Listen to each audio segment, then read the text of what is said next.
our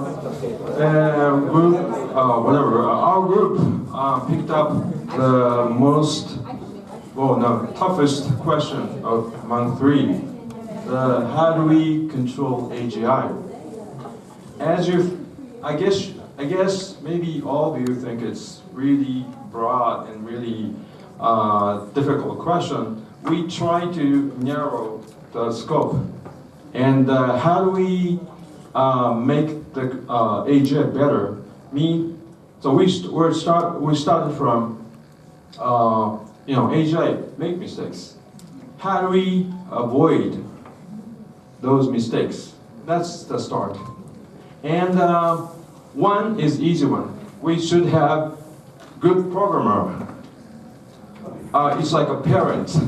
We consider AGI as a kid, small kid. So we need to have a very good parent programmer with patience.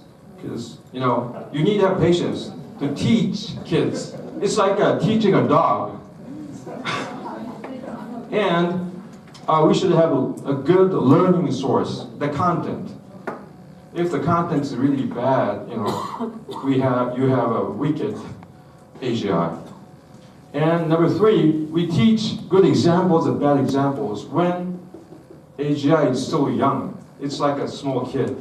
So you need to teach good and bad examples. However, what happens if AGI itself reprogram itself, even though we tell it to what's good and bad? That's a remaining question. Okay. Number four, and learn with good friends means good other AGIs. For example, for auto driving program. So maybe it could be a good example. That's all. Thank you very much. Yeah, we had pretty much the same topic. So our thoughts were basically. The first point was that we kind of try to limit the AGI and its abilities so that we have the possibility to always interrupt, and that could kind of lead to the idea that the AGI can only make suggestions which have to be improved by individuals afterwards, especially if it's like very sensitive areas where like consent is very difficult, especially since there might be cultural differences or society differences. The second point we talked about was, or is important that we remain in control of, or that we continue to understand what the AGI does. So rather than leaving the AGI just like with its algorithm and so on, it's difficult if we don't really know what it's all about. Maybe some of you who are interested in this topic might have heard of Google with the encryption. They just released the news like a few days ago, and at the moment the Google developers don't really know how the computers communicate with each other, and that's something which should be avoided. Third point was that we define kind of limitations to exclude like certain field of activities. So it's very much in line with the first point, so that there are fields which are less sensitive, and the AGI gets more power to make own decisions in this area, while other fields are more sensitive where we need to be able to interrupt. And then we set specific rules for the AGI, and we got inspired from the iRobot movie. And so there are 3 rules mentioned. The first one is robots may not injure a human. We need to put to discussion whether this injury is physical or mental injury. Second point, robots must obey orders by humans unless in conflict with rule number 1. And the third point is robots must protect its own existence unless there's a conflict of interest with either rule number 1 or number 2. Okay, thank you very much. So one question we had was, how can we, in all these business applications, how can we provide value, or sustainable value to customers instead of having just an AI that would just solve everything and then nobody is making continuous amounts of money or no businesses are creating money. So we had some ideas. One would be, the first idea was self-defense in terms of the military. It's just an obvious business application, there will be, of course, militaries around the world that will be using this kind of, AGI if it becomes available. They will probably be the first ones to use it as well, which is unfortunate, but it is probably true. Second one is health monitors, such as being able to get personalized information by having sensors all over your body, recording different types of health conditions, and basically working together, collecting data from all different types of people to get a bit more general understanding of different diseases and conditions. Third is space exploration. For many obvious reasons, just being able to go explore without having the physical limitations of a human body. You can go do anything you'd like. You can have machines go out for very extended periods of time. The fourth one is consulting or designing. This is similar to the previous group was talking about basically an AGI being able to provide information while knowing a bunch of different types of information, being able to explain something, but not being able to actually control it, more just being able to provide suggestions or consulting. And this could be used for many, many different companies that just need to have some sort of consulting. But this AI would have a lot more information than one human would be able to have.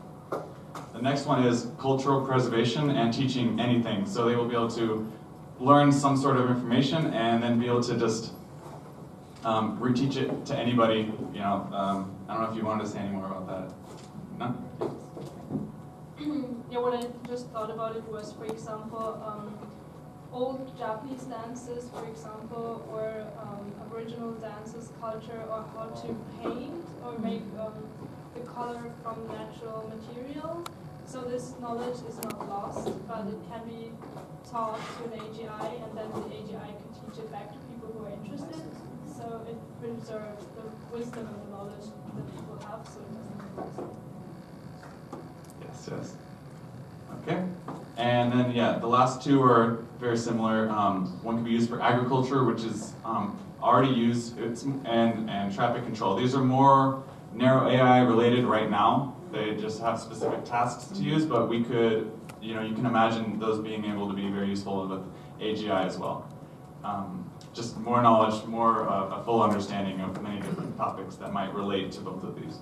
But lastly, we had a question: how do you prevent monopolies from happening with this sort of AGI intelligence, intelligence? If you have a company that has an AGI in the industry, but no one else has that access to that information, what is to stop them from being able to just be the one company that knows more than anyone else? How do you prevent that from happening? One idea we had specifically for health monitors is to have some sort of open source or open information that is available to any companies to use through this AGI software or whatever is being used for that. That's collected anonymously, so any of the health systems. All that information would be collected anonymously, such as software that's already used by companies right now. Whatever information you're doing, it's collected anonymously if you agree to that, and they will use that to make their products better. But this would be able to be used for anybody. So that's just one idea we had to prevent monopolies from happening, but I think it's a serious question that we have to consider this type of stuff. Anyone else? No? Thank you so much. Thank you very much. That monopoly idea is quite tough to think, but I think that's very much related to this efficiency as well. Okay, thank you very much. Okay, so actually, before starting our brainstorming, we kind of saw the question two ways. So on the first hand, we wanted to look at the existing industries and the way AGI impacted them. And on the other hand, we wanted also to maybe try to think of a new disruptive business that AGI could create. So we're first going to talk about the existing industry. So we came with a few examples. So the first one would be the medical industry. AGI could help to improve the quality of the doctors and of the hospitals in general by improving diagnosis with better analyzing systems and also improve the operations with robots or stuff like that.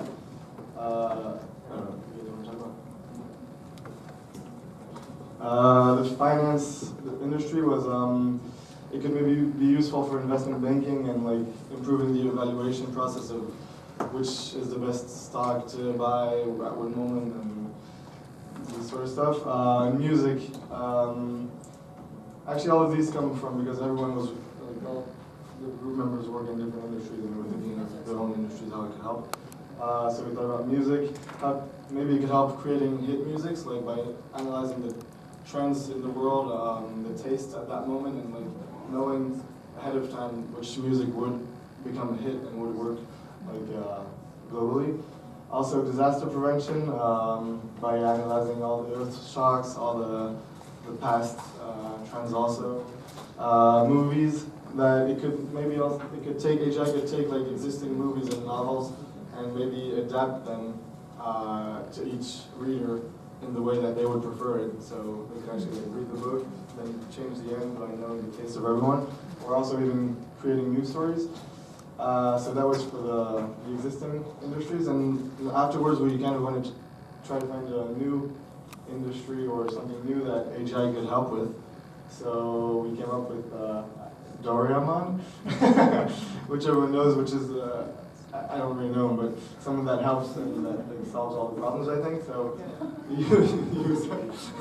I don't know if that's who he is, but, and that he could, so he says, I can disrupt the education system by providing personalized after-school support and education to your children, which would like enable parents to spare time and that maybe don't have time to help their kids after school, that have to like hire people to do it. Well, this could be a system where they would have personalized training and helping where they have maybe difficulties in school, and also helping on like human characteristics like learning, I don't know, other stuff like that. So yeah, that was like our way to advertise it because it's famous in Japan. But Doraemon is typical AGI. oh, Okay. Okay. Fine. Thank you. Yeah. So okay, our poster is not as pretty as the one before, but that was not the point. So when we first were thinking about it, we started imagining our world was just being exactly the same as it is now, just having artificial intelligence in it. And then we realized that you would have some programmer, creator, owner, whoever, he created the artificial intelligence, and then you have a user who uses it and tells it, go paint a picture. Then you have the artificial intelligence in the form of network, robot, computer, whatever, that creates the art. And then you have a customer who's willing to pay money for it. So you have sort of the creation coming top down and then the money going bottom up again.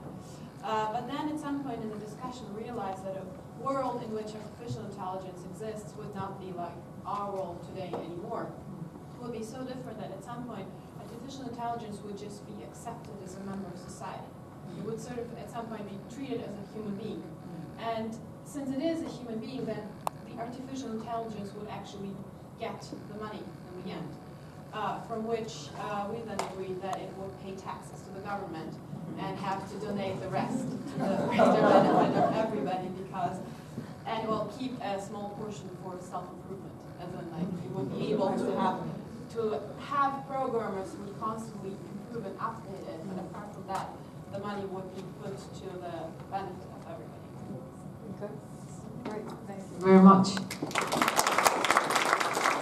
Okay, so we were talking about the very first topic, which was how do we control the AI, and the what we kind of came to the conclusion to after a lot of discussion is that we think eventually there's just no way we're going to be able to continue to control them, and that one way or another they're going to surpass us with their own evolution to create this idea that we are no longer the top species, or however you want to put it.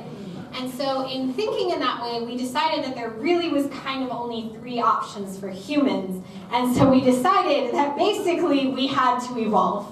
So humans either needed to become a higher level species of ourselves, like vampires. We needed to start integrating the general intelligence into ourselves and become cyborgs so that we upgrade alongside them, and so we do not get left behind, or we're going to die, because they will eventually find out that we're not as useful as we claim. So we really think that even though, even all joking aside with this, it is true that we think if we give them the technology and the ability to constantly think and learn and grow, eventually we will become less necessary and less intelligent comparatively. And if we continue with how history has shown with all species, they will eventually deal with us the way we deal with other species, or we will no longer mutate to be able to continue. So we think we need to start doing purposeful types of mutations and start becoming cyborgs. The vampires was just because it was funny. They'd probably figure out how to defeat that. So, that was our perspective on it. Okay, great. Thank you very much. Okay, any other group with the burning sort of response, ideas? Okay, if that's the case, let me ask Dr. Yamakawa for comment, as well as Mr. Ueno.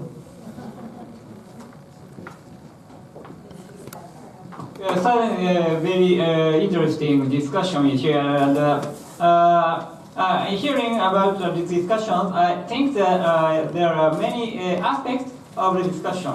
This is just very true, and now the many company and the organization is thinking about the very many scopes. For example, ethics and policy and another thing. So that very divergence is very important, I think. And another point is we have started a whole brain artificial project about 2 years ago, and the first starting point we have discussed, and at that time we have also thinking about the Doraemon. So the Doraemon is a kind of a very typical typical idea of the artificial general intelligence. So that's a very impressive for me. So anyway, very nice discussion. Thank you. Thank you.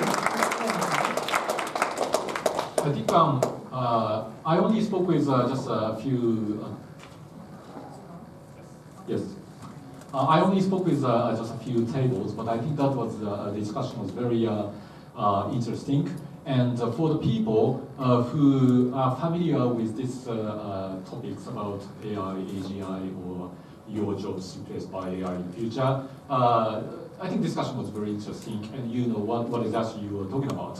For the people who do not really, who are not very familiar with this particular topic, it might have been a little bit difficult. First of all, understand, okay, what are we talking about? Right? But I think this is very interesting thing because this will happen. Right? I said to this group of researchers, so no one knows what exactly AGI is at the moment. Every researcher or university professors have their own definition of AGI, and I have my own definition of AGI. But in the near future, in 10 years' time or 20 years' time or 2030, this happens and many things changes. So I think the presentation by each group was very interesting and very valuable, and I really liked the last one, that human being will will change. I want to talk a little bit more about that later. So if you use this opportunity to think about this a little bit more, so that you are prepared for the time your job will be replaced by AI in the future. And if you are interested, you're very welcome to join WBAI, and also there is a Facebook group for WBAI which have this kind of discussion that you can freely join. We already have more than 3,600 people joined the group. Thank you very much. Thank you very much. I hope that you have a little better understanding of what AGI is all about. And I think that the thing is that, as they mentioned, nobody knows what it is, what's going to be. So every single one of us has a certain type of image or impression of this is what's going to happen. And I also like the last group a lot, in the sense that I think the message is that we need to be better. We need to keep on getting better ourselves. Otherwise, we're going to die, or we're going to turn into something pretty crazy.